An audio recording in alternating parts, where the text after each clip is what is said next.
দেবো বের করি, ধুই, পরিষ্কার করি, তারপরে আর কি আমাদেরকেও দিয়ে গেছে। তো এই আগের বারে অনেক আশা করেছিলাম জাম খাবো। গুড মর্নিং বন্ধুরা, and welcome back to my channel. আশা করি তোমরা সবাই খুব ভালো আছো। তো চলো তোমাদের সবাইকে সাথে নিয়ে আবার একটি নতুন ভিডিও শুরু করা যাক। দুধ গরম করতে বসাচ্ছি একটু জল দিয়ে, কারণ অল্প পরিমাণে দুধ আছে তো, তাই একটু এখন জল দিয়েই গরম করি। চাল ধোয়া জল মুখে মাখলে নাকি খুব ভালো, ভাবছি কদিন ধরেই আমি মাখবো মানে চাল ধোয়ার সময় ভেবেছিলাম একটু চাল তুলে রেখে মানে এভাবে জলে ভিজিয়ে রাখবো, দেখি আজকেরে রাখবো, আজকেরে মেখে দেখবো। অল্প একটু চালই নিচ্ছি, এই যে মানে এই সুযোগে যদি না করি পরে আমার আর মনে থাকবে না যে কাজটা করি। তো এই সময় মনে পড়েছে আজকে ভাগ্যিস, তো আজকেরে অ্যাপ্লাই করা যাক।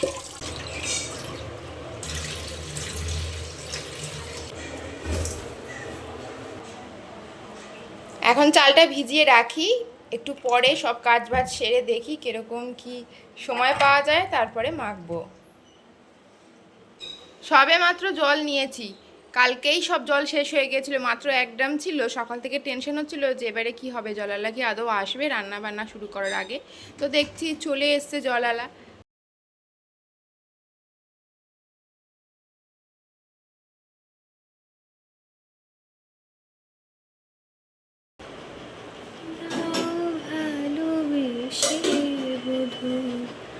ফুল ফোটাবার ছলে আমি ভরে দেব মধু।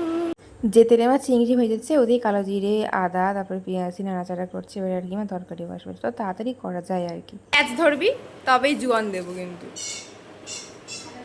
ভালো করেই দেবো নে। পেরেছে, ও সারাদিন জোয়ান খায়, আর এই তাই আমাকে বললো জোয়ানটা দে, আমি ক্যাচ ধরবো। তো ক্যাচ ধরতে পেরেছে। খায় ওরে, খা। ওই একটা একটা করে সারাদিন চলবে, আর একটা একটু করে পড়বে, আর একটা একটা করে জোয়ান খাবে। এখন মা চিংড়ি দিয়ে কাঁকরোল রান্না করছে, তবে আমার না দুধ কাঁকরোলটা খেতেও বেশ লাগে। কালকের বোন কলেজ থেকে আসার সময় নিয়ে এসেছিলো চিকেনটা, আর তখনই ফ্রিজে ঢোকানো হয়ে গেছিলো। রাত্রেবেলা বের করে রেখেছিলাম, মানে ডিপ ফ্রিজে রাখলে তো জমে হিট হয়ে যাবে, তো সেই জন্য আগে থেকে বের করে রেখেছিলাম। এইবারে সব ঠিকঠাক আছে, তা না হলে আর আজকে বের করে রান্না করার মতন অবস্থায় থাকতো না। এই যে এখন বের করে নিলাম, এবারে চলো এটাকে ধুই, কাটি, মানে কাটি বলছি, ভালো করে প্লাস্টিক থেকে বের করি, ধুই, পরিষ্কার করি, তারপরে আর কি রান্নাবান্না করা হবে। চিকেনটা কিন্তু 1.5 কিলো মতন বোন এনেছে, তবে এখানে কিন্তু 1.5 কিলো নেই, যেটুকু হাতে নিয়ে বুঝলাম এটা 1 কিলো মতন রয়েছে পুরোপুরি, কারণ অনেকটাই কেটে কুটে যেটা বাদ দেওয়া হয় সেটা বাদ গেছে, আর বাকি 1 কিলো রয়েছে। আর ওই দেখো ওই নোংরাগুলো সব না জমতে থাকে, ওগুলো দুপুরে খাওয়া দাওয়ার পরে আমি ফেলে দিই। আর যদি বোন 2 কিলো আনতো তাহলে মনে 1.5 কিলোটা ঠিকঠাক আর কি হতো, এটাই আমার মনে হলো আর কি। অনেকটা বাদ যায় তো কাটাকুটির পর। এদিকে আমাদের কাঁকরোল চিংড়ি হয়ে গেছে, চিনি দেওয়া মানে আমাদের তরকারি কমপ্লিট, ভাতও ফুটে গেছে। এখন আমি শুধু মাকে এই পা দুটো বের করে দিচ্ছি। আর এই পা আনা মানে এটাকে গরম জল করে ঠিক করে সেদ্ধ করতে হয়, যাতে সুন্দর করে চালগুলো ওঠে, তা না হলে ছাড়াতে গেলে খুব অসুবিধা হয়। ওটা শুধু মাই পারে, ওটার ব্যাপারে আমি ঠিক মতন জানি না। তো এদিকে ওই জন্য মাংসটা আমাকে ধুয়ে দিচ্ছি। মা বললো আমাকে মা চিকেনটা রান্না করবে, আমি যেন সব কিছু টুকটুক করে জোগাড় করে দিই। তো এদিকে আমি সব টুকটাক করে জোগাড় করে দিয়েছি, আর মা এদিকে মাংসটা মাখানোর জন্য সব কিছু দিচ্ছে আর কি। গোলাপ জল আজকে মা দিলেও, আর স্পেশালি ক্যাপসিকাম, এই দুটো দিল আগে থেকেই, আর যেরকম যা যা দায় দেওয়া হয়েছে আর কি মাংসতে। এখন আমি বাটতে বসে গেছি। মা বললো রসুনটা আজকে রে মা ঘষবে না, আমাকে ভালো করে বেটে দিতে, বাটনায় মানে শিলনোড়ায়, তাই বেটে দিচ্ছি।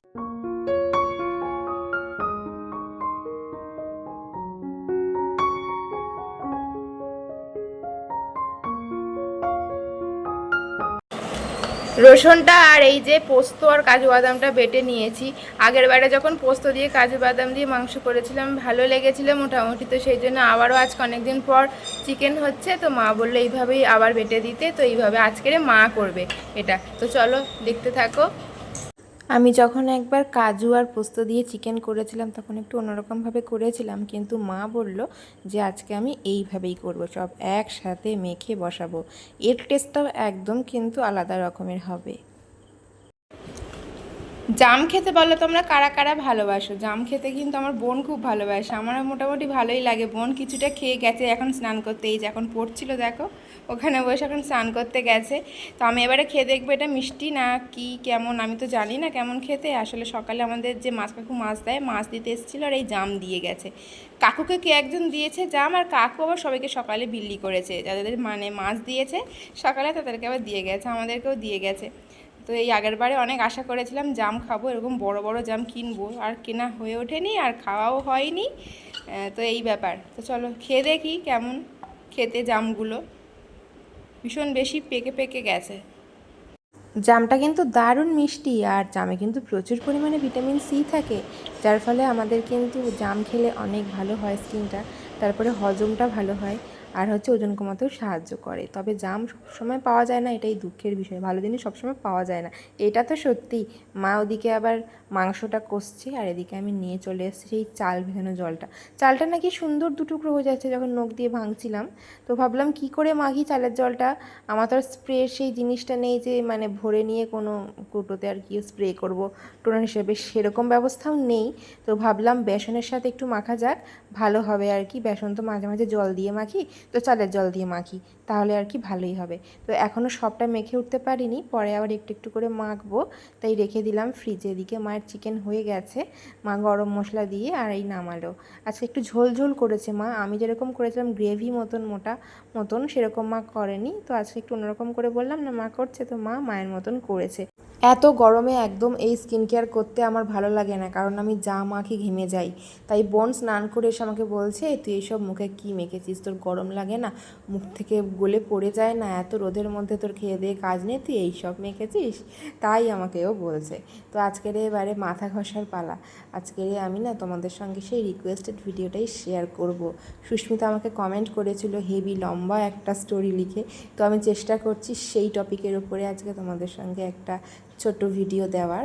তো সুস্মিতা আমাকে হেভি লম্বা একটা স্টোরি করে কমেন্ট লিখেছিল, তো ওটা আমার ভীষণ এক্সাইটেড লেগেছিল, খুব ভালোও লেগেছিল যে এত নিজের করে কেউ আমাকে এত বড় করে গুছিয়ে বুঝিয়েছে কমেন্টে যে আমি কীরকম ধরনের ভিডিও দেব, আর তার ইচ্ছেটাও বলেছে। তো আমি আর সেই ইচ্ছেটা না রেখে পারলাম না। তো দেখো প্রথমেই বলি তোমাকে, চুলটা খুব সুন্দর করে না আগে ভিজা চুলটা তোয়ালে দিয়ে চেপে চেপে মুছে নেবে, যাতে করে জলটা অনেকটা সোপ করে নেয় তোয়ালেতে। তারপরে সুন্দর করে একটু চুলের নিচ থেকে পাকিয়ে আর এইভাবে একটা ক্লিপ করে নিলাম আমি। এভাবে তুমি করতে পারো। আমার তোয়ালেটা না ভীষণ বেশি বড়, তাই না এরকম বড় মতন হয়ে গেছে মাথার উপরে, একটু মোটাও তো তোয়ালেটা, দেখেছো তো কোথাও থেকে এখন কোনো রকম জল টপে টপে পড়ছে না। আর এইরকমভাবে মাথায় তোয়ালেটা পেঁচিয়ে নিয়ে সুন্দর করে অনেক রকম কাজ করে ফেলতে পারো। তবে আমার কাজ বলতে সেরকম বেশি স্কিন কেয়ার করার নেই। তুমি বলেছিলে যে কিভাবে স্কিন কেয়ার করি স্নানের পর, সেটা শেয়ার করতে। তো আমার স্কিন কেয়ার বলতে কিছু নেই, তো কি দেখাবো বলো। সেভাবে স্কিন কেয়ার করি না, সেরকম কোনো দামি প্রোডাক্ট আমি ইউজ করি না। সানস্ক্রিনটা মাখলাম, ওটা তো মাখতে হয় রোদে বেরোতে, হয়তো একটু ছাদে আসতে হয় যেহেতু ভীষণ রোদ থাকে জামা কাপড় মেলার সময়, তো ওই জয়ের সানস্ক্রিনটাই আমি অ্যাপ্লাই করেছি, ব্যাস ওইটুকুই আমার মানে স্কিন কেয়ারের ব্যাপার থাকে। আর ওই দেখলে তো কি মাখলাম মুখে ফেস প্যাক হিসেবে, ওই করতে থাকি। তো বেশিক্ষণ ওদের থাকতে পারলাম না, এত বেশি গরম, পুরো ঘেমে যাচ্ছি জানো তো, মাথা থেকে জল তো একদমই পড়ছে না, শুধু ঘেমে যাচ্ছি, এইটাই হলো বিষয়। তারপরে সানস্ক্রিনটা মেখেছি না, আরও বেশি ঘেমে যাচ্ছি। তো এবার খাওয়া দাওয়া করবো।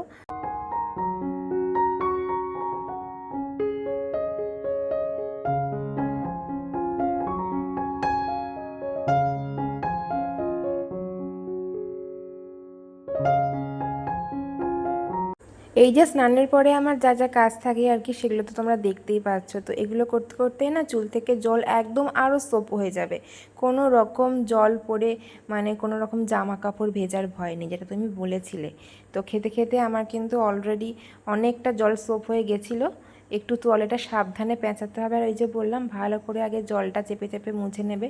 তো দেখো তোমরা আমার চুলটা কিন্তু অনেকটাই শুকিয়ে গেছে, মানে একদম যে খটখটে শুকনো হয়ে গেছে এমনটা নয়, একটু একটু তো ভেজা থাকবেই। তবে দেখো তোমরা সেই যে চুলটা ঝাড়লে যে জল পড়ে সেরকমটা তো তোমরা দেখতে পেলে না বলো, চুলের নিচে কোনো রকম জল নেই।